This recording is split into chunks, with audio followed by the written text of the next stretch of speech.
오늘부터 유럽 축구리그의 겨울 이적 시장이 시작되었습니다. 이적 정보 전문가인 로마노의 SNS가 바쁠 정도로 새로운 소식이 계속 올라오고 있습니다. 특히 토트넘과 첼시, 맨유의 움직임이 속속 공개되고 있습니다. 토트넘은 센터백과 미드필더, 첼시와 맨유는 최전방 공격수에 대한 속보가 쏟아지고 있습니다. 이 와중에 계속 올라오는 속보에는 첼시의 코너 갤러거가 토트넘으로 매각된다라는 뉴스가 큰 화제가 되고 있습니다. 본머스의 솔랑케의 매각과 이적 뉴스도 올라오고 있습니다. 특히 코너 갤러거의 토트넘 이적은 거의 확실하다는 뉴스가 큰 관심을 끌고 있습니다. 방금 올라온 풋볼 런던의 이적 뉴스 업데이트 속보에도 코너 갤러거가 곧 첼시를 떠날 것이다라고 전했습니다. 첼시의 구단주 테드 보엘리는 이미 갤러거를 매각하기로 결단했다라고 알려졌습니다.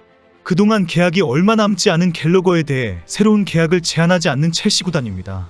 보엘리는 포체티노 감독과 지난 중에 긴급 미팅을 가졌고 장부의 균형을 맞추기 위해 갤러거 매각을 협의했다고 합니다. 그리고 파괴적인 첼시를 만들기 위해 최전방 공격수 영입에 가장 우선적으로 이적 목표를 세웠다는 것입니다. 첼시가 이미 매각하기로 결정한 선수들의 명단도 흘러나오고 있습니다. 매각 1순위는 센터백 말랑사르이고 트레보 찰로바, 이안 마트센, 아르만도 브로야 등이 언급되고 있습니다. 첼시가 갤러거를 판매하는 것은 팀의 경쟁력에는 마이너스이지만 재정적인 측면에서는 반드시 팔아야 하는 상황입니다. 현재 첼시는 더 이상 이적을 추진할 수 없을 정도로 재정적 위기에 빠져 있기 때문입니다. 그동안 첼시는 새로운 선수 영입으로 거의 10억 파운드에 달하는 지출을 했습니다. 그럼에도 불구하고 성적은 실망스럽고 도리어 막대한 지출은 프리미어리그의 엄격한 감시 대상이 되고 있다고 전해집니다. 최근 프리미어리그는 에버턴을 수익 및 지속 가능성 규정 위반으로 승점 10점을 삭감시킬 정도로 단호합니다. 에버턴의 징계는 2200만 파운드의 초과 지출을 근거로 내려진 것입니다. 현재 첼시는 어떤 식으로라도 재정적 균형을 맞추어야 할 정도로 위험한 상태입니다. 현재 첼시의 유일한 선택은 갤러거를 5천만 파운드를 받고 매각하는 길뿐이다로 알려져 있습니다. 최고의 미드필더가 가장 필요하고 상당한 금액을 지출할 수 있는 여유가 있는 팀은 토트넘뿐입니다. 현재 첼시의 팬들은 토트넘으로 이적은 절대 안 된다라고 목소리를 높이고 있지만 포체티노는 침묵하고 있습니다. 포체티노는 이에 대해 감독인 나는 아무런 말을 할 수가 없다. 그것은 오로지 구단과 선수 간의 문제이기 때문이다라고 말을 했습니다. 애매한 이런 발언을 한 후에 포체티노는 갤러거에 대한 찬사를 쏟아냈습니다. 갤러거는 팀이 필요로 하는 선수이다. 갤러거는 정말 중요한 선수이다. 코칭 스태프 모두는 이런 선수를 팀에 원하고 있다라고 말했습니다. 갤러거가 팀을 떠나는 것은 내 소관이 아니지만 갤러거는 좋은 선수이다라는 식의 발언입니다. 그동안 포체티노는 갤러거의 토트넘 이적에 대해 절대 안 된다, 나는 반대한다라는 입장을 밝힌 적이 한 번도 없습니다. 많은 첼시 팬들도 갤러거의 매각은 어쩔 수 없다라고 받아들이고 있습니다. 만약에 갤러거가 실제 토트넘으로 이적한다면 손흥민은 완전히 새로운 날개를 장착하게 됩니다. 갤러거는 메디슨을 능가할 정도로 뛰어난 중앙 미드필더이기 때문입니다. 그동안 축구 매체들은 갤러거는 유럽 5대 리그에서 창출한 기회, 드리블 완료, 슈팅, 상대 박스 네터치, 태클, 인터셉트 등 모든 항목에서 20개 이상을 기록한 유일한 선수다라고 극찬해왔습니다. 특히 이번 시즌에는 최근 리그 19경기에 출전해서 4개의 도움을 기록하고 있습니다. 또한 25번의 기회 창출, 76.9%의 드리블 성공률, 34번의 정확한 롱패스, 31번의 태클 성공, 27번의 가로채기 등을 기록하고 있습니다. 현재 영국 언론에서는 첼시와 토트넘이 약 5천만 파운드 근처로 합의하기 위해 노력 중이다라고 보도되고 있습니다. 토트넘이 갤러거를 최대한 빨리 데리고 오려고 노력 중이라고 전해지고 있습니다.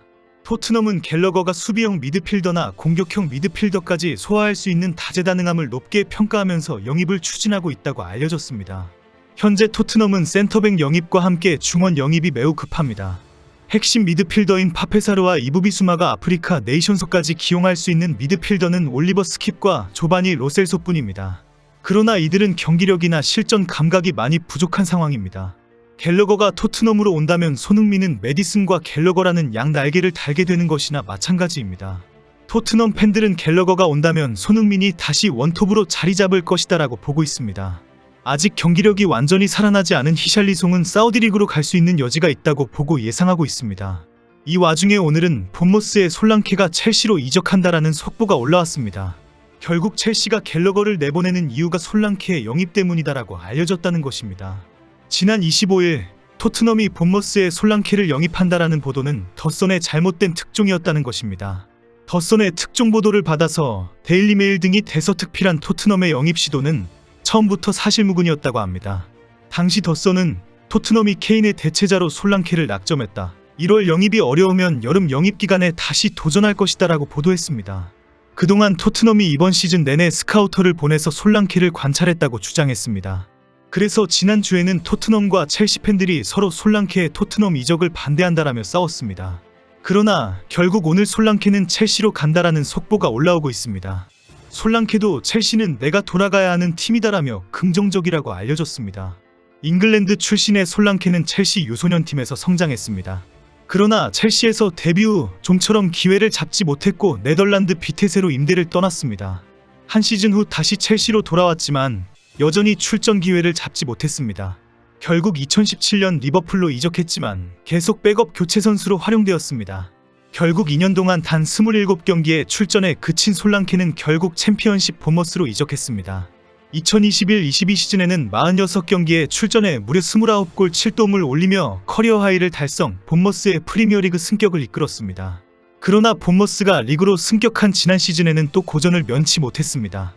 35경기에 출전해서 7골에 그치면서 프리미어리그급 선수는 아니다라는 혹평을 들었습니다. 그런데 갑자기 이번 시즌 완전히 달라진 모습을 보여주고 있습니다. 현재 솔랑케는 12득점으로 프리미어리그의 득점 순위 공동 2위에 올라 있습니다. 본머스 구단은 현재 솔랑케의 가격이 최고로 뛰어 올랐을 때라고 판단하고 있습니다. 결국 이적료가 한창 뛰어 오를 때에 솔랑케를 파는 것이 남는 장사이다라는 본머스 구단의 계산과 1월에 손흥민이 빠지면 대안이 없는 토트넘과 이해가 맞아떨어졌다는 것입니다. 결국 손흥민이 빠지는 1월에 긴급 투입될 공격수가 필요하다는 토트넘이 관심을 가지고 있다고 더선이 보도했습니다. 토트넘이 새로운 최전방 공격수를 보강할 예정인데 리그에서 검증된 솔랑케가 딱이라는 이유 때문입니다. 그리고 지난주 내내 영국 언론에서 토트넘이 케인의 대체자를 찾았다라는 뉴스를 갑자기 쏟아냈습니다. 영국 축구 매체는 솔랑케가 포스텍 감독의 타깃이 되었다. 당장 원톱 스트라이커로 활용이 가능하기 때문이다라고 보도했습니다. 그러나 결국은 이런 뉴스는 더선의 소설이었고 솔랑케는 첼시로 간다는 것이 확인되었습니다. 이제 내일이면 손흥민은 아부다비로 날아갑니다. 토트넘이 긴박하게 움직이고 있습니다. 손흥민이 돌아오는 2월에는 어떤 선수들이 대거 기다리고 있을지 기대가 됩니다.